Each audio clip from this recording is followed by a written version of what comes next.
Hello, everyone. My name is Preston Dennett, and thank you for joining me for another episode of UFOs and the Paranormal. Today's episode is called ET Contact 10 Humanoid Encounters. I've chosen 10 cases from all over the world. That includes Canada, across the United States, one case from Brazil, several from Europe, including Sweden, Poland, Italy, and France, a case also from Puerto Rico, so quite a widespread geographical area, which is important. I think this gives us a more accurate representation of what's going on. I've also chosen cases from across a wide period of time, reaching all the way back to the 1930s and covering each decade up to the 1990s. So this also provides some information of how ET contact has sort of evolved over the decades.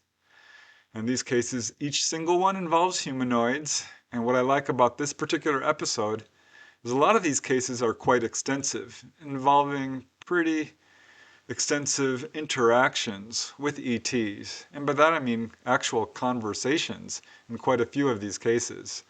And of course, we see all kinds of evidence of physiological effects and landing traces and weird electromagnetic effects and so forth. So yeah, these cases have a lot to teach us about what's out there beyond Earth and of course about ourselves.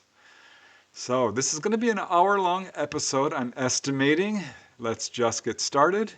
And the first case I'd like to talk about today, I call It Seemed Like They Were Old Friends. And this is how a lot of witnesses feel when they have encounters with ETs.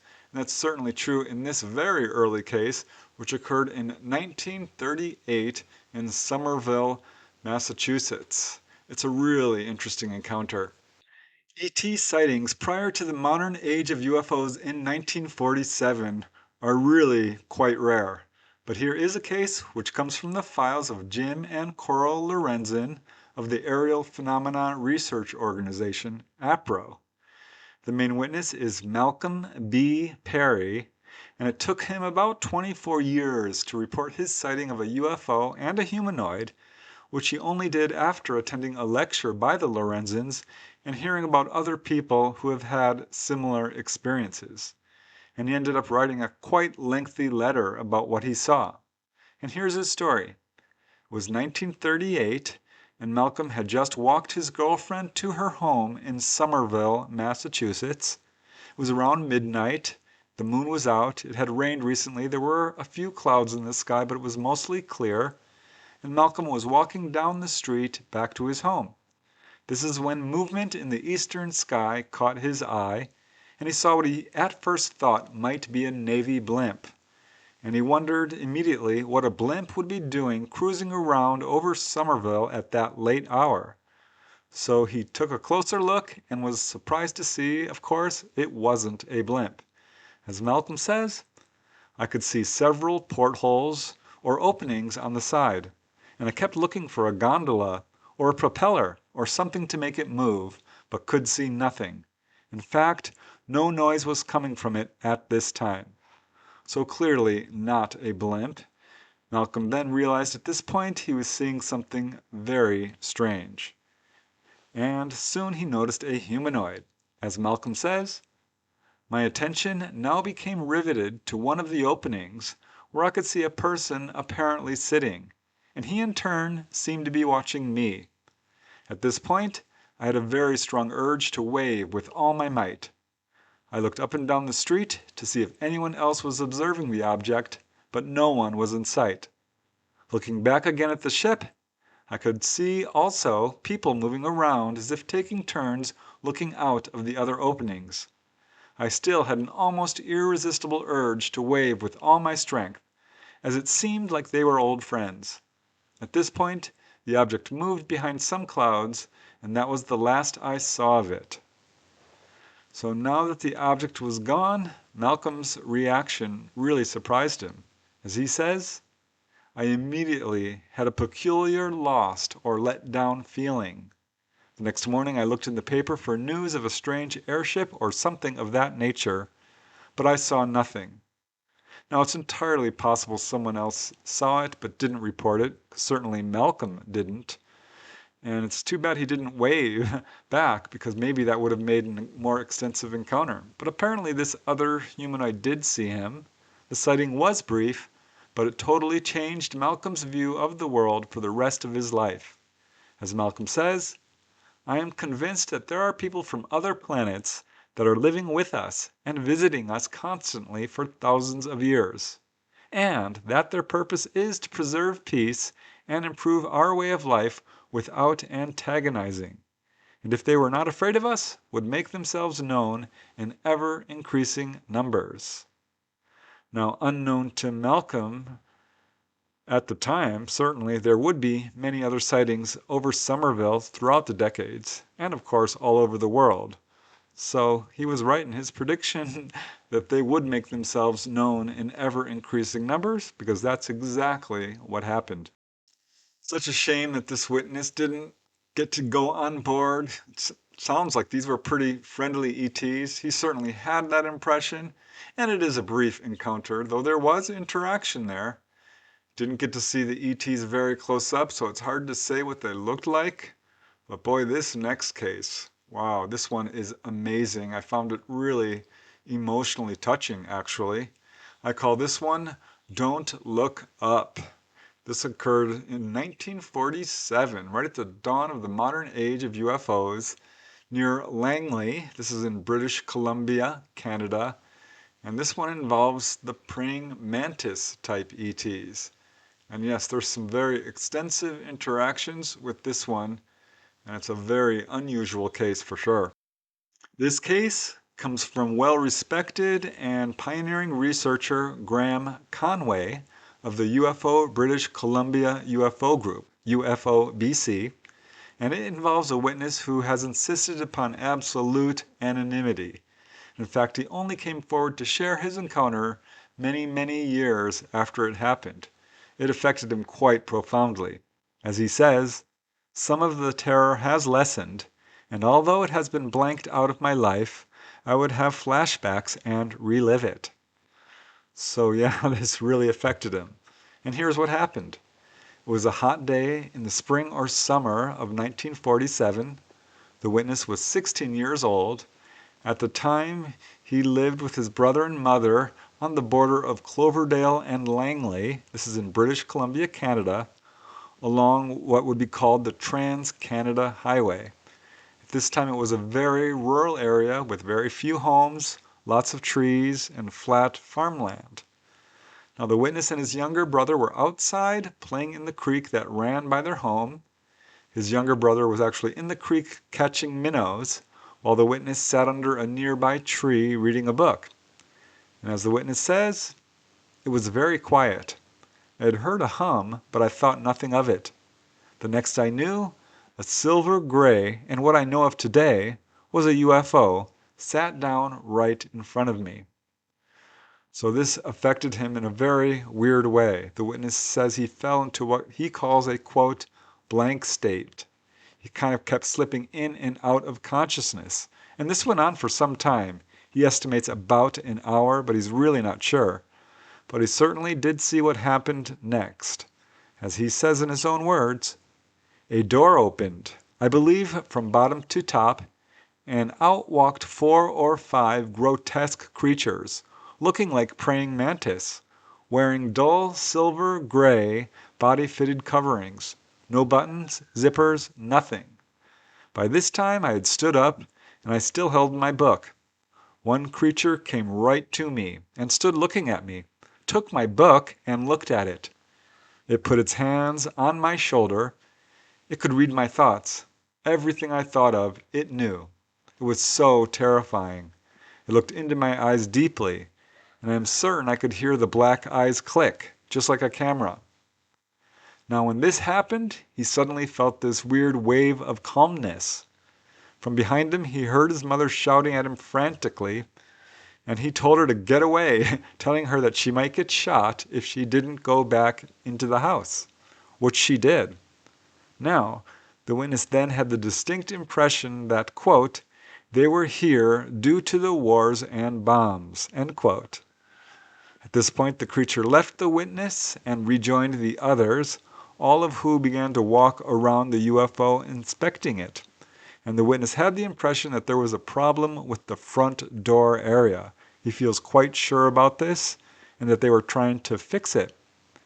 He did notice that there were many cars passing along the highway, pretty much in full view of the object, and he thought to himself, "The silly fools," meaning the ETs, "don't they realize someone driving by will be able to see them and the large silver dome?" So this was quite a large craft apparently, but strangely, no cars stopped. In fact, nobody appeared to see this large craft or the manted beings. The encounter wasn't over yet.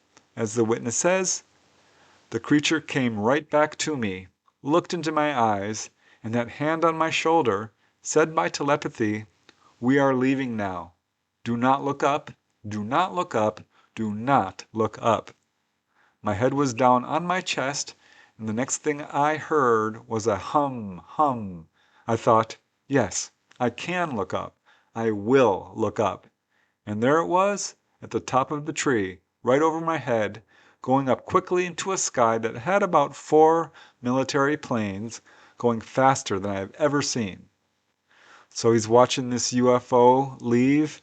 He sees all these planes. He could hear them roaring quite loudly.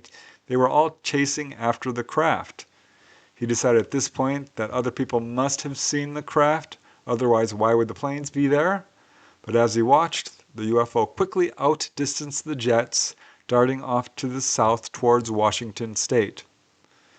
Now once it had left, he called out to his little brother, who appeared to be in a trance, just standing there in the creek. As the witness says, "He did not move.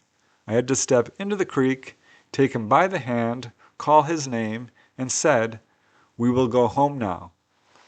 So the two boys went inside, and this is when they discovered that their mother was quite angry that they had stayed out so long.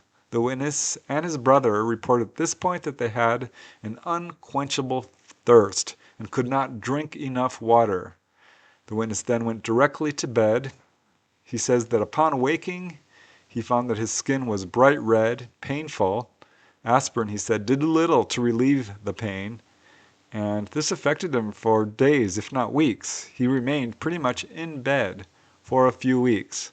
Finally, after he was able to get up and walk around, he looked outside of the house, and he did discover evidence that a craft had in fact landed where he saw it. As he says, "I could see from the kitchen window a large circle of burnt or black grass. 3 months later, we moved away. I have never spoken to anyone about this and find it very hard to write about. I started a journal a few years ago and could not finish it." Now the witness said that he had to condense this story, which he wrote in a letter to Graham Conway, and that there were quite a few more details to it. Thanks again to Graham Conway for bringing this case to us. I do wish the witness had provided the full story because, apparently there's more to it, and I really wonder about that. It's just so interesting because it's such an early encounter, and there we see once again, all the way back then even, ETs apparently warning people about war and aggression and this sort of thing. So that I found a very interesting detail to this account. Also, his physiological reactions were kind of interesting. Perhaps he was exposed to radiation from the craft. Hard to say for sure, but definitely an interesting case. And I think so is this next one, which I call All Life is One. This is just one of apparently several incidents that this witness had. It is a single witness case, but it was professionally investigated. It occurred on May 10, 1957, near Lake Isabella. This is in Southern California. I like this case because I know this area very well. I've been there many times. And it's just a fascinating case with some very unusual details. This case comes from researchers Ann Druffel and William McCall, and the only witness is a lady by the name of Shirley McBride. It was daytime, May 10, 1957, and Shirley was driving along a deserted dead-end road. This is in Kern County, very near Lake Isabella, California. Now Shirley, who is described by Anne Druffel as an intellectual with a deep interest in metaphysics, she drove to the end of this dirt road where she felt compelled to exit her car and just stand there and enjoy the beautiful scenery. And this is when she noticed a small glowing sphere coming into view over the tops of some nearby trees. And at first, she says it appeared quite small, perhaps only a few inches in diameter. But as it came close, this little sphere, this bubble, expanded rapidly to an oval shape about 6 feet wide and 9 feet high, glowing with white radiance, as you can see here. And behind the glow, Shirley said she could see two shadowy figures, which she believed were intelligent living entities. But because she got a message from them, it was telepathic, and these apparent ETs said, quote, "Do not be afraid." Now this was interesting because Shirley was not feeling any fear. She was only fascinated and really quite excited. She had had previous encounters, and as she watched, this object came right down to the ground, floating just above it, and was really only a few feet away from her. She got a really good look at this object now, and she could see what looked like, quote, fins, all made of light, protruding about 4 to 6 inches from the surface of the object. She didn't notice that it was totally silent. And she watched this thing for a few minutes. She had a strange feeling that she was somehow intruding on it. So suddenly she returned to her car and began to drive away. And in fact, the object was still there as she drove off. Now here's where it gets weird. Upon leaving the area, she completely forgot about this encounter, had no memory of it whatsoever. However, later, after having experienced other encounters, she did decide to go under hypnosis, and it was while under hypnotic regression by William McCall she returned to this incident, and she recalled that the entities inside the bubble did in fact communicate with her. But strangely, she refused to reveal what the ETs said. And I'll just quote Anne Druffel, the researcher here. As Anne says, "The transcript of the tape-recorded hypnotic session is heart-rending and almost frightening. It shows deep stress as Ms. McBride sought to keep parts of the contract secret shared by the ETs, and which promised them that she would not reveal. It was only the expert skill of Dr. McCall that allowed us to gather the facts as clearly as we did. She staunchly resisted this suggestion that she should reveal the secret, even when the hypnotist reminded her that her loyalty belonged to the human race, not the aliens. The word aliens, as applied to the visitors in the bubble, incensed her. She repeatedly contended under hypnosis that they were not alien, but that, quote, it was all the same." Now later, after coming out of hypnosis, she elaborated to the researchers and said that in her opinion, all life is one. This is interesting because this is a message a lot of contactees get. We are you, you are us, we are one. And that's certainly true in her case. I do wish we had more information in that case. I'm particularly curious about what the witness, Shirley McBride, withheld from researchers. It's not unusual for people, contactees, to feel a very close relationship with the ETs and not reveal everything that they said. But I'm very curious about what the information was, and I guess we'll never know, but thankfully there's always another case to explore. And here is a case that's probably my favorite in this little collection, just because it's so darn interesting and unusual. And I call this one The Curious Alien. This occurred on August 25, 1958 in the very small town of Harja, Sweden. It's quite an unusual case of a gentleman who has a face-to-face contact with an apparent extraterrestrial, sees the ship, the whole deal. And of course, there are some interesting landing traces as well. This case involves a gentleman by the name of Mr. Newman. He and his family were at a farm in Harja. This is near Västergötland, Sweden. They were on a holiday and had rented a small cabin from a local farmer, and it was late at night on August 25, 1958, and Mr. Newman was reading a book. He got up to smoke a pipe, and when he looked out of the window, he noticed a strange figure walking towards the outhouse. Now, he didn't think much of this at first because he thought it might be the caretaker on the farm going to relieve himself. So Mr. Newman just lit his pipe, sat down, and kept reading. And this is when events became very strange. And I'll just let Mr. Newman describe in his own words. As he says, "Immediately, I got a strong sense that someone was looking at me. I turned around and stared straight into a face half a meter away. Only the glass pane separated us. At first, of course, I thought it was a man. I have always taken saucers and aliens as pure fun. My reaction was quite natural that it was the question of a tramp. But when I looked closer, I could tell that there was something peculiar about him. The face was framed by a kind of helmet which shone with a cold bluish sheen. It was the same with his clothes. He wore only a coverall, which was drawn to something that resembled a collar. And only now did I notice how small he really was, like a boy around the age of 11 or 12. It was too dark for me to make out the color of the face, but it was in any case brighter than the helmet and overalls. The eyes were slightly larger than a human's, and they seemed to be exactly black. His look had an inexplicable effect, it seemed. It hypnotized me. So yeah, he first thought this was a tramp looking out the window. He saw it from only feet away, realizing, no, this is not a normal person, too short, wearing strange clothes, really big dark eyes. So he surprised himself by actually quickly throwing on a jacket and rushing out to meet this strange figure.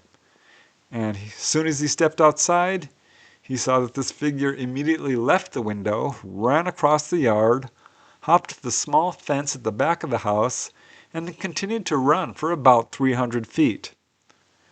Now, very curious, Mr. Newman ran after the figure and quickly caught sight of him standing next to a truck on the property not too far away.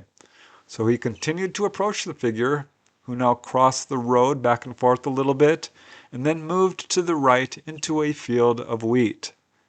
Mr. Newman continued to approach, and he reached the edge of the field, and he was shocked to see a large, disc-shaped object sitting in the field.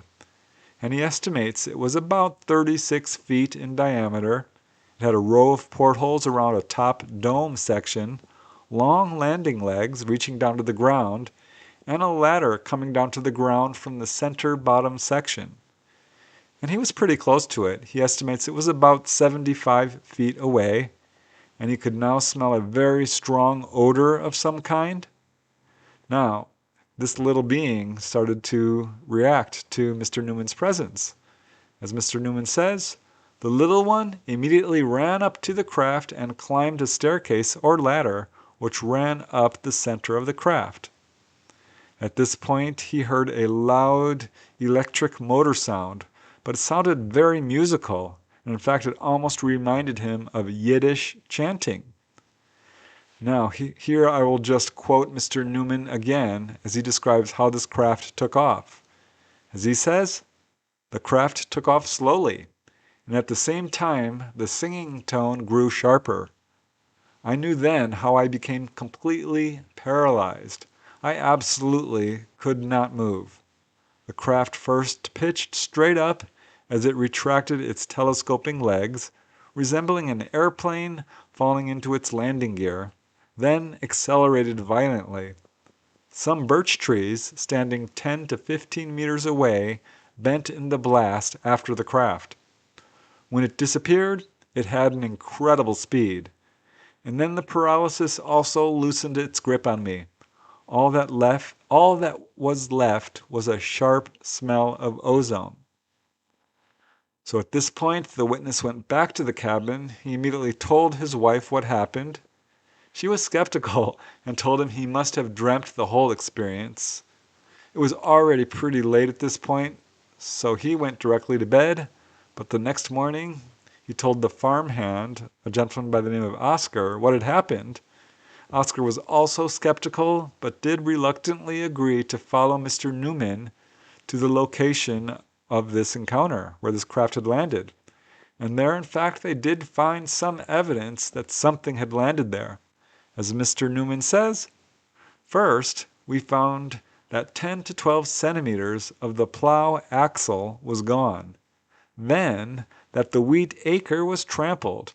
And finally, we found 3 deep marks which formed a triangle. So these are some pretty significant landing traces. But given that so many people were skeptical, or at least the 2 he told, Mr. Newman decided to keep quiet about his encounter and told no one for the next 14 years. However, by the mid-1970s, many other people were reporting UFOs, so he decided to come forward and share his experience with UFO researchers. And today, he remains absolutely convinced that he encountered an extraterrestrial and its craft. You can't blame the witness for not talking about his experience for over a decade. Again, most people don't talk about it at all. So kudos to anyone who has the courage to step forth and share their story with investigators. Just goes to show that this is probably a lot more common than any estimates we have. Very hard to say, but it certainly seems that these encounters are occurring all over the world and have been for a very, very long time. I like that case because it's an interesting case of a human-looking ET as well. That seems to be the most common if you take into account worldwide. Perhaps grays, it's close, but yeah, so many interesting different types of humanoids for sure. And here's another one that speaks to that. This next case I call Aliens on Route 7. This occurred on October 21st, 1967 in what was then a pretty small town, Duncan, Oklahoma. I like this case because it does have multiple witnesses, 4 witnesses, who got a pretty close-up view of some very unusual looking ETs. And while it was a very brief encounter, it was not a one-off event because there was apparently some aftermath to this. It's an interesting case. Here is another case from Jim and Coral Lorenzen of APRO, who apparently heard about it from newspaper reports. And this one involves 4 teenage boys, including Ivan Ritter, Jerry Bennett, and 2 others. It was around 10 p.m. on October 21st, 1967, and the 4 boys were driving east on State Route 7, pictured here, again in Duncan, Oklahoma. They were just east of their hometown, and this is when movement on the highway ahead of them caught their attention. They had their dim headlights on, so they flicked the car headlight beams onto high beam, and this is when they saw 3 tiny men in the headlights. Each were about 4 feet tall, wearing skin-tight, shiny, blue-green clothing, or perhaps that was their skin color. The witnesses weren't entirely sure, but they did say the figures looked mostly human or humanoid, but had very large ears. Now the figures reacted immediately, being struck by these headlights, and as the boys said, they, quote, almost flew off the road and disappeared. Now this was puzzling because at this location there was a steep 20-foot drop-off on the side of the highway. Now the boys did go straight to the local Duncan Police Department and made a report to officers Elmer McGill and Pleasant Foster. Both the officers were very much impressed by the boys' sincerity.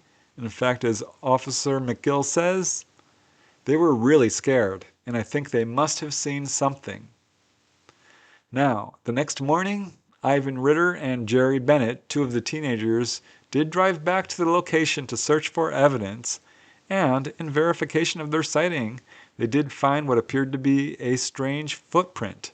This was about 300 feet from the road, in the bottom of this little muddy creek bed where they had seen these creatures dive down to. This footprint was, they said, about as small as a baby's foot, but had a very large heel, an overly wide arch, and 4 toes. So clearly not a human footprint. And while the police did take the boys' report seriously, they did not do any type of official investigation. So the boys were on their own, and to their respect, they and their friends continued to patrol the area. And it was the next Tuesday, some of their friends said that they were at the same location at night, and they observed a strange green light in the woods. And when they shone their flashlight at it, this light went off and then reappeared several hundred yards away. They were very much perplexed by this, but a little bit too wary to pursue the light. So that's where this case unfortunately ends.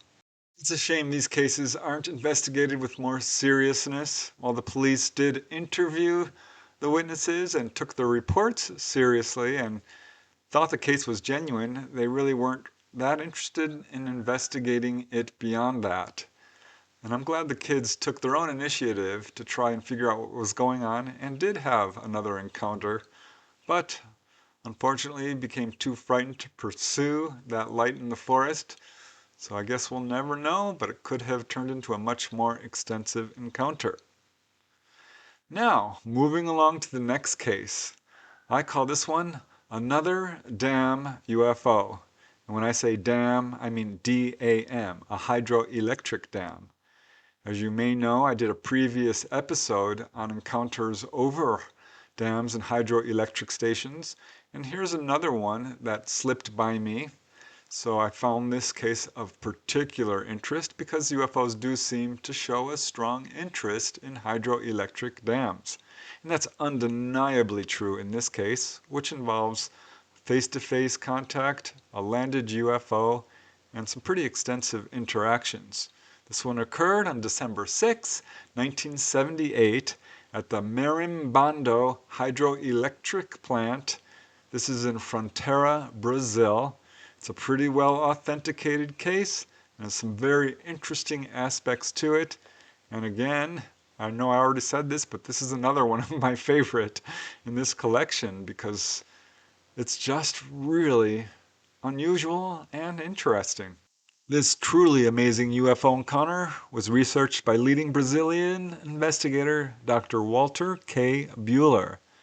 And the main witness in this case is a gentleman by the name of Jesus Antunes Moreira. At the time of his encounter, he was working as a watchman for the Marimbando hydroelectric plant in Fronteira, Brazil.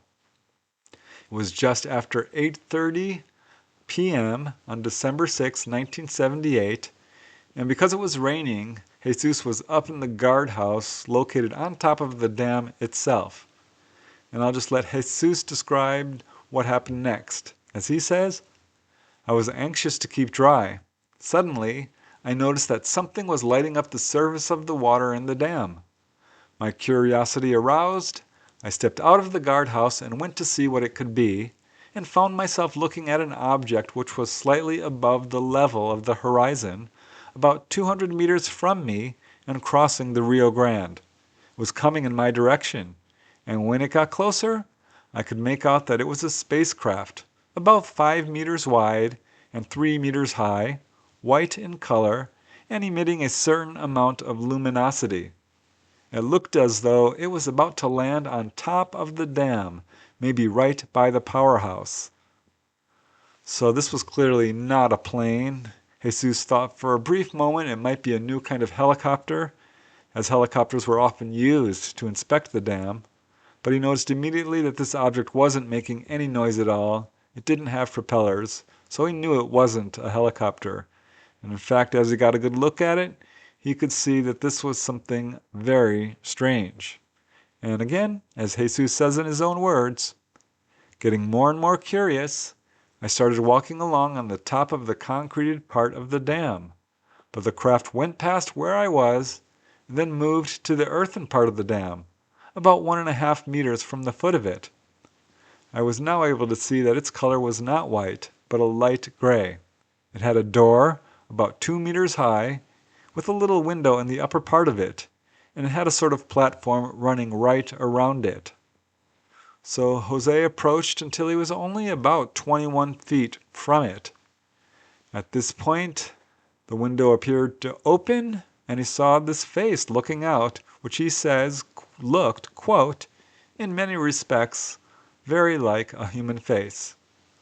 But events were about to go from strange to really bizarre, because as Jesus says, then the main door opened, and from it came three beings dressed in blue coveralls with a metallic sheen.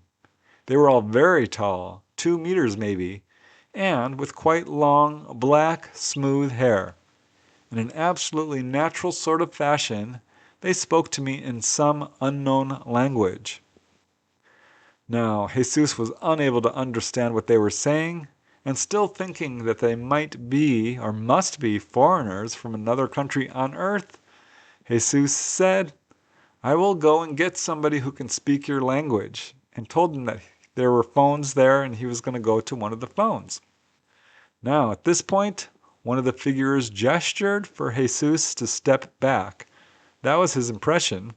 And at this point, Jesus started to realize that these were not normal people. And he reached for the revolver, which he carried for his job. And he planned to fire a warning shot at them, and in fact tried to do so. But when he did, the gun jammed.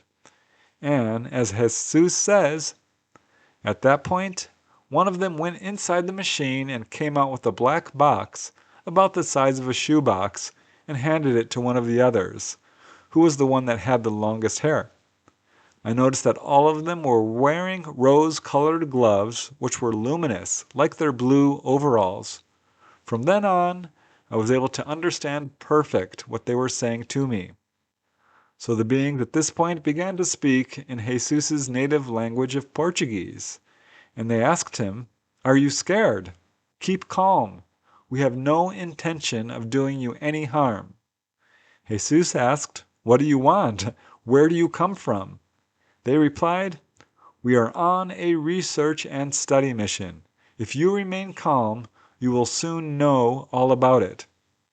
Now, unfortunately, this did not happen because, as Jesus says, my meeting with them was broken off when one of them, using a rope with a grab at the end of it, started extracting some stones from the place, whereupon I objected.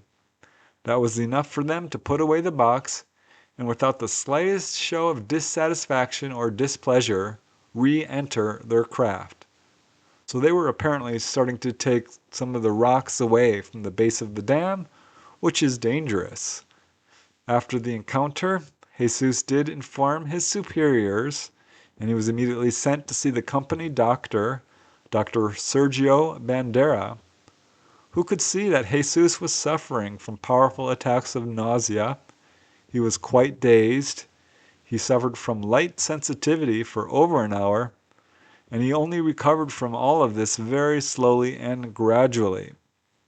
But Jesus was absolutely convinced he had a really unusual encounter. As he told investigators, yes, it is true. I really did see a flying saucer, and I talked with its crew. It wasn't long after this that Jesus quit his job at the Marimbando Dam and began to work as a driver for a department store.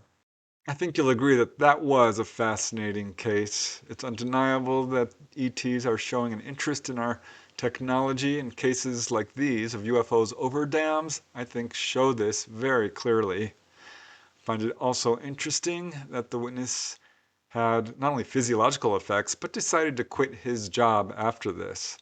That's not that unusual. In fact, there's an upcoming case in this very episode where the same darn thing happened. So this just goes to show how profoundly an encounter can affect a person. And now we move to another real interesting encounter. I call this one trucker encounter. This case is from Italy, actually. It occurred on December 15, 1978 in Lycodia. This is in Sicily, Italy.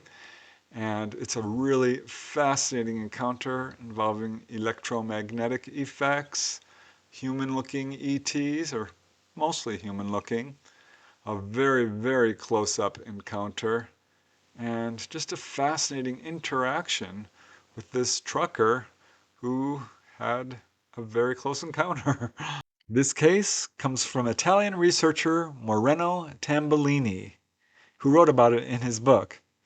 And it was just before midnight on December 15, 1978, that a truck driver by the name of Angelo Capuzzello, he's 48 years old at the time, and he was driving his van along Highway 514, this is near Lycodia, Ubia, when his radio suddenly and inexplicably stopped working. Now this is a narrow road, there aren't a lot of pull-off spots, but he pulled off at the next emergency area to repair his radio, and this is when he noticed a glowing cylindrical object had landed nearby in a field. And he said that the light was bright as, quote, that produced by an electric arc. So he's looking at this when suddenly the light went out, and immediately afterwards, two tall, strange-looking figures suddenly approached him from the direction of where he had seen this glowing object. And they were walking in this weird, slow gait. Both, he said, were over 6 feet tall and dressed in blue-black, skin-tight coveralls, complete with gloves and boots. Both wore helmets with transparent faceplates, which had weird antenna-like devices on either side where the ears would be, and he could see through the faceplates that they had what looked like human-looking faces, though at first he didn't get a good look at them. He immediately thought they might be burglars of some kind. He quickly hid his money, but they stopped about 15 to 20 feet from the side of his truck, at which point two bright beams of light came from their helmets, striking Angelo. At this point, the two figures walked right up to the witness, stopping, he says, only inches away from him. And he said that the light from their helmets was so bright he had to turn his head away or he wouldn't be able to see. So as they stood next to him, he felt his body become, quote, emptied of energy. So I think this is the kind of paralysis people often report. At any rate, at this point, the two figures began to make strange gestures while speaking in a strange language with a very deep voice that Angelo was not able to understand. Now he wondered if they were asking him where they were, so he told them, on the Catane Ragusa highway. Now at this point the beings turned to the side, and this gave Angelo a clear view into one of their faceplates, and he was amazed to see that the figure was actually, quote, a beautiful young man. It had a perfect face with no facial hair whatsoever. But at this point the two figures turned, they walked slowly and deliberately in the same direction that they had approached towards where this glowing object had been, disappearing into the darkness. And it was just a few seconds later, Angelo heard a loud humming noise. This super bright arc light reappeared, and the object suddenly took off vertically.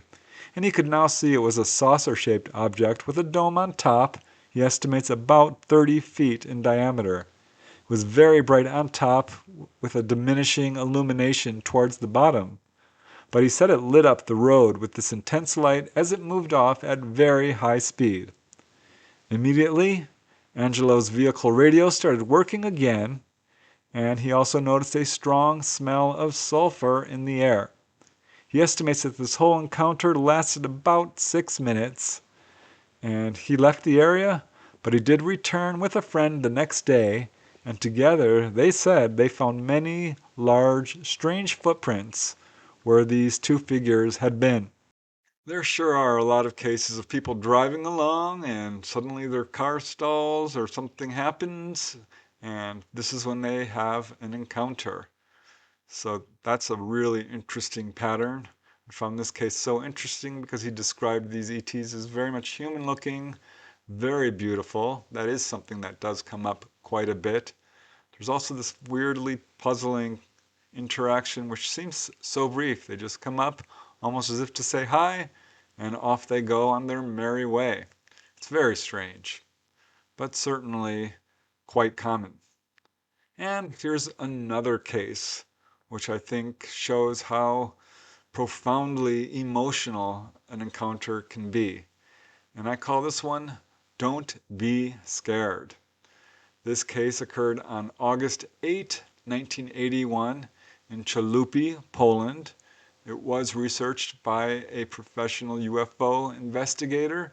It does have apparently multiple witnesses, though a single witness who saw the humanoids himself, but again has this very close-up interaction with very unusual humanoids.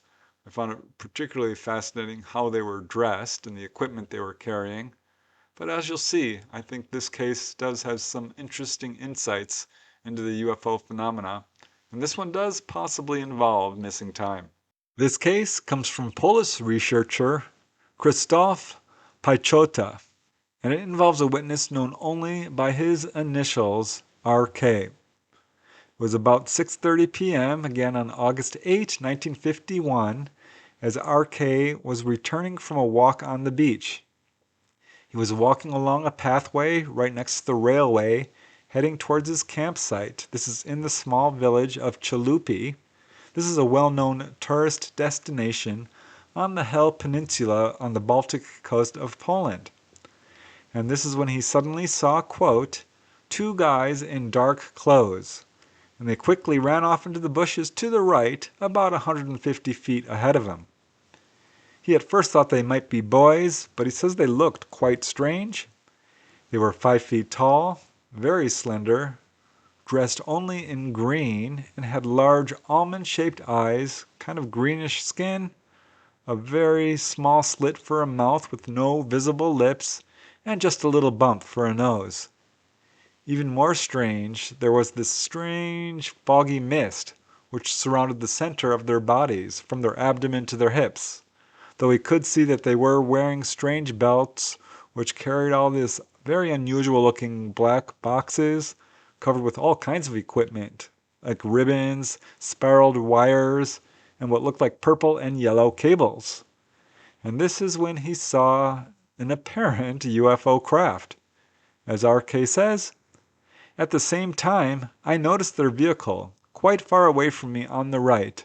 It was silver. I received through my brain a telepathic message that they were sending me. Don't be scared.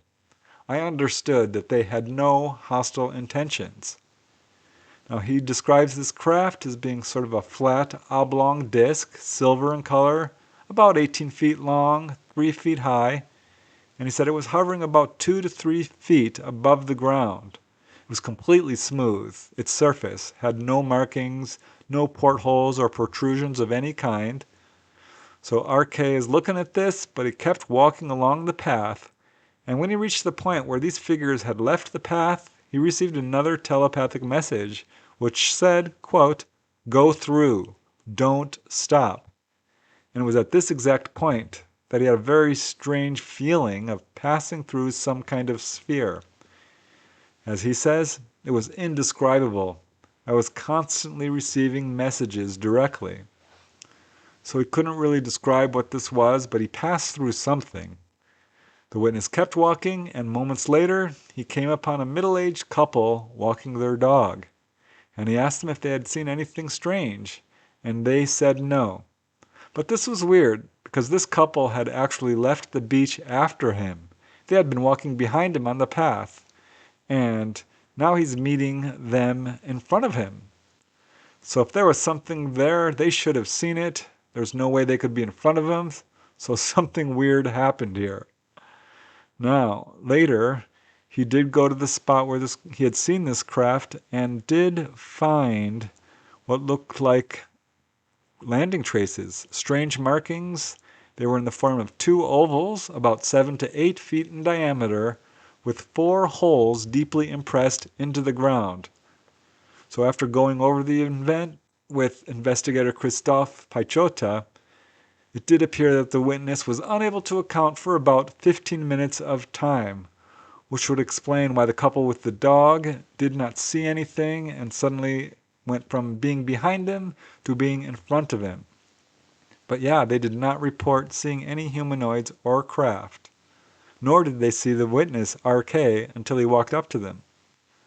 Later, thankfully, the investigators did locate another man who said that he was in the area at the time and did observe a strange glowing pink object rising up from the ground exactly where RK said he had seen this object.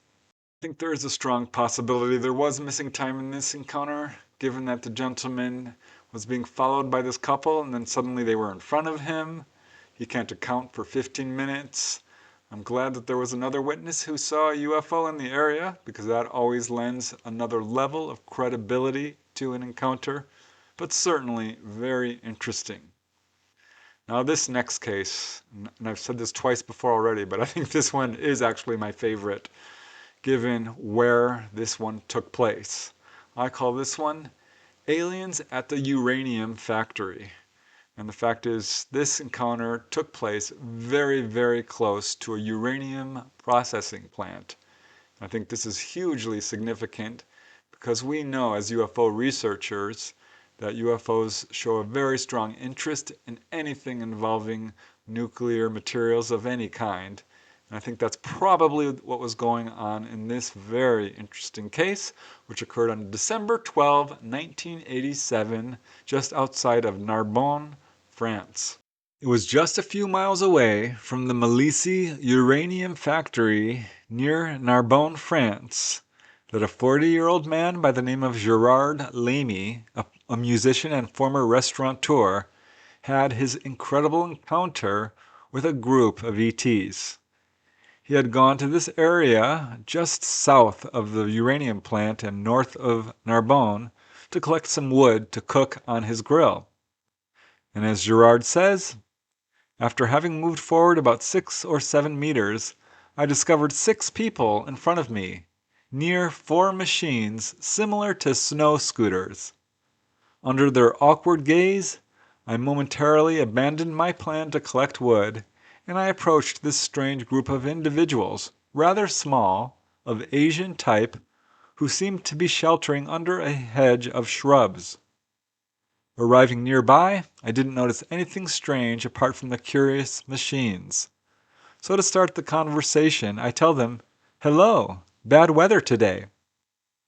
Now the beings responded by making incomprehensible nasal sounds. And this is when Gerard noticed that each of these figures were quite short, about 4 feet tall. They had brown skin and strange wrinkles near their nose, but otherwise looked very much human, kind of reminding him of young children. He did notice that they all wore identical dark jumpsuits with tight-fitting hoods, except for 2 of them who had no hood. And he did notice that a few of them had a silvery white head covering, or perhaps this was thick, silvery white hair, very close cut.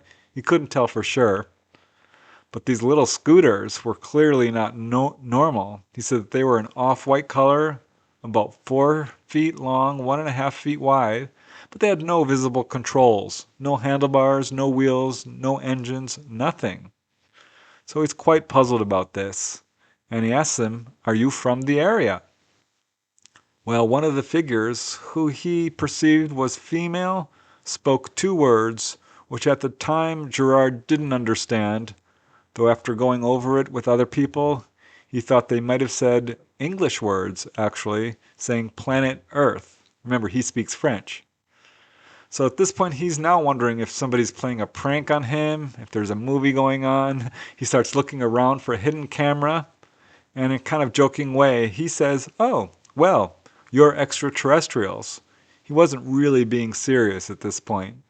But in response, one of the figures squatted down to the ground, he says, wrote 2 symbols in the earth, one of which he said looked like the Greek letter gamma, the small form, and the other the letter C. And then this figure said in the same nasal voice, in French, ciel, démon, which means sky or heaven, and demon. Now, this is very puzzling. He's still thinking it's some kind of movie or prank, and he jokingly asked them, "Is it better on your planet?" And the female replied in French, "Moins travail," which means less work. He pointed to the scooters and asked them, "How do these machines work?" And the lady replied, "Magnetic," and then said, "The rain bothers us. no relay with base. So apparently they were having some trouble communicating with their base. Hard to say. But Gerard asked them at this point, "You are like us? Is there air on your planet?" And it's just so strange because the female pointed to the symbols she drew on the ground and said what Gerard perceived to be 9th century and then 13th century. And then one of the figures walked up to him and said, "Arctic Pole," and held out its hand. So this is just full of high strangeness. But Gerard is becoming increasingly curious and realizes these are not normal people. And he really felt that this was true when he touched this being's hands and was surprised to realize that its skin was, quote, particularly cold. He wasn't sure if this was the skin or the glove or whatever. But it was around this time that Gerard noticed that the others in the group were exchanging concerned glances among each other, and he got the distinct impression that they were not happy about this interaction and Gerard being there. At this point, the female figure said to Gerard, "We're not interested in you, but some humans are going with us." So, whatever that means, hard to say. But at this point, one of the figures approached and appeared to Gerard to be irritated or even angry. And he spoke out loud to the group in that same weird, nasal, incomprehensible voice. And immediately, all of the figures jumped on their little scooters. And with no noise or any manipulation, the machines lifted slightly off the ground. And as Gerard says, they pivoted in place and headed to the right towards the top of the hill. The speed was low, and they only gained altitude very slowly, moving about 3 or 5 meters from the ground. Suddenly, I heard a sharp noise, as if coming from inside my head. This resulted in a loss of consciousness, but curiously, I remained standing. So yeah, these little scooters were levitating, they took off. He hears this loud sound inside of his head and loses consciousness. And after a brief lapse of consciousness, he wakes up, he's still standing, and the figures and their little machines are gone. So this really concerned Gerard, and he fled the scene.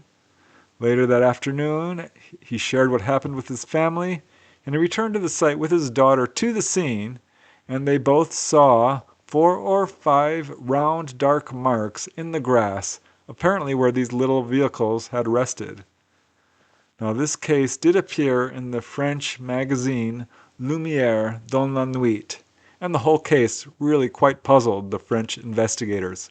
That has got to be one of the most unusual cases on record, given what the ETs said, those little kind of scooters that they were driving. I mean, there's just so many fascinating details to this case, which certainly puzzled the French investigators who looked into it.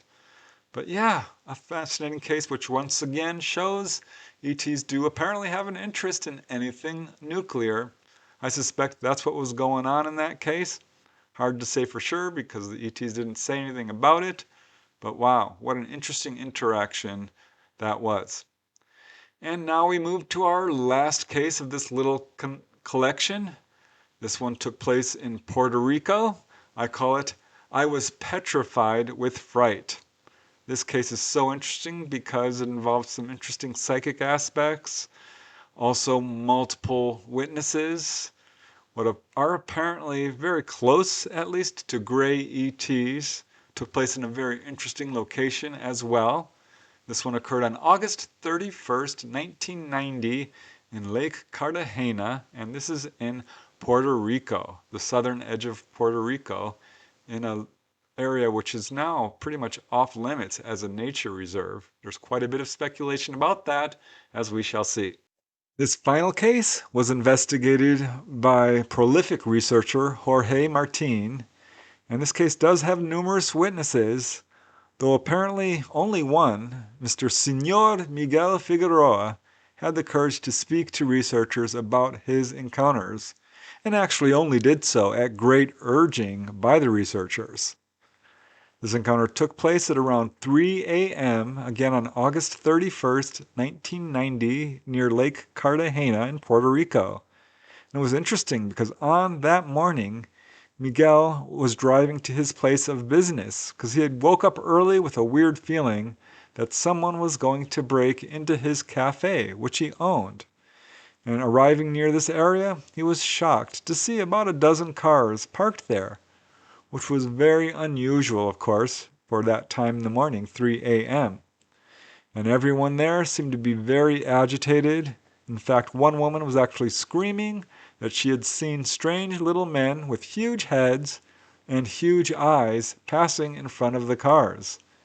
And as Miguel listened to the conversation going on between all these people, the witnesses said that they had all seen these beings, and that, quote, the things were still there. Now Miguel was skeptical, and he assumed that the witnesses were victims of some kind of prank, but he was curious, so he drove down the 101 road towards the town of Boquerón. This is where the little men had been moving towards, and he drove only a short distance, he says, before he saw them, standing beside the highway, what he described, quote, as 5 most strange little beings. 3 of these beings were about 3 feet tall, and 2 were about 4 feet tall. And as Miguel said, their clothing or something, I don't know whether it was clothing or their own skin, because they were all gray. It was from head to feet. He said that they did have huge, oversized egg-shaped heads, long pointed ears, and huge shining eyes. He said they had 3 toes on each foot and 3 long fingers on each hand.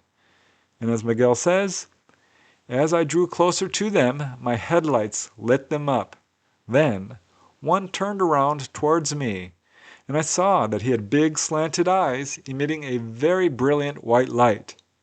And I could also see that for noses, they had merely tiny holes, almost no noses at all, and their mouths were extremely thin and tiny, as though with no lips at all. Their chins were very small and very pointed, and then the rest of them all turned around too and became enveloped in a very bright light. Miguel compared it to a welder's arc, and he said it was so brilliant that it actually overpowered his own car headlights. It was so bright he had to cover his eyes, and this frightened him, so he quickly reversed the car and retreated, but just a short distance, and started to look again.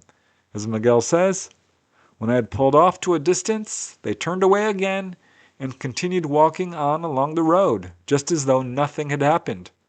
I won't deny that I was scared of them, and scared of that light, but the sight of it all intrigued me so much that I still went on following them at a distance. So although he was scared, his curiosity was stronger than his fear, and Miguel continued to follow them until they reached a small bridge which traversed a ravine. He watched as the little beings jumped down, one after the other, to the left of the road and into the ravine, and were gone. And as Miguel says, I just remained sitting in the car, petrified with fright. But when I went back to that place the next day, I saw there, in the mud of the ravine, 3 sets of little footprints, just like the prints would be of their feet as I had seen them. And the footprints continued on down the ravine. Now, researcher Magdalena del Amo Frischido, wife of Alexio, a very well-known researcher, she spoke with the witnesses and actually wrote an article about the case for Flying Saucer Review. She traveled to the exact location of Miguel's encounter, and she reports that this area of the lake has many reports and that, quote, luminous objects are continually being seen entering and leaving the lake. So this is quite an active area. And she also learned that government authorities had expropriated the farmland in the area on the pretext to, quote, preserve the flora and the fauna. Some believe, of course, that there are other reasons, meaning the UFO activity.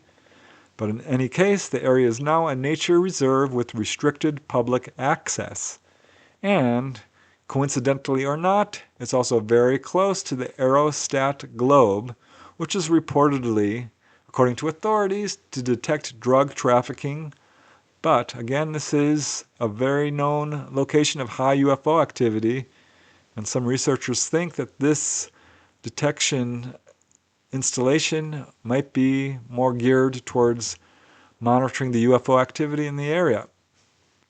But the witness, Miguel, says that he kept quiet about his experience, especially after he received a phone call from someone with an American accent who threatened him if he revealed his encounter. And it was weird that he got this phone call because his number was not listed under his name. So whoever it was clearly part of an intelligence organization. The whole experience was very traumatic for Miguel, to the point that he actually sold his business because, as he says, after that night and after what I had seen, things began to go downhill for me. Now, per researcher Magdalena, and I quote, "At present, he always refuses to say or hear anything about the affair, and it took a lot of insistence on our part before he would consent to receive us in his own house and relate his experience to us. Indeed, we must say that he has been very much affected emotionally, and that our interview with him was interrupted several times when he burst into tears as he recalled his very traumatic experience." All right, that's our final case. This case is so interesting to me. It's another example of a gentleman who quit his job following his encounter, was apparently warned not to speak about it. So many interesting details to that case. I'm so glad he finally did agree to speak to researchers. And again, it makes me wonder just how many cases we never hear about. But we are getting a more and more clear picture of what's going on here. As you probably know, if you watch my episodes, I do think that we are dealing with extraterrestrials in the classic sense. I think this explanation really fits the evidence better than any other explanation. Not to say that every single one of these cases are extraterrestrials, beings from other planets, because it's certainly possible there are other things going on here. But given that there's so many cases, they're all humanoid, they're flying craft, they're giving us these interesting messages, it certainly sounds like ETs to me. And I will say that their behavior falls under the same umbrella as human behavior. They're doing the same sort of things we would do if we were visiting another planet. But that's why I do this research, because there are still a lot of questions surrounding ET contact. And it's time to end skepticism, disbelief, ridicule, and certainly this ridiculous UFO cover-up. How many cases do we need to say that this is real? I think we have enough. So that's it for today. I really want to thank you for watching. I love all you guys. It's for you I do this show. So thank you, thank you, thank you. And until next time, keep asking those hard questions. Keep searching for the truth. It's up to us to find it. Our governments are not going to give it to us. But most important of all, keep having fun. And I will talk to you guys later. Bye for now.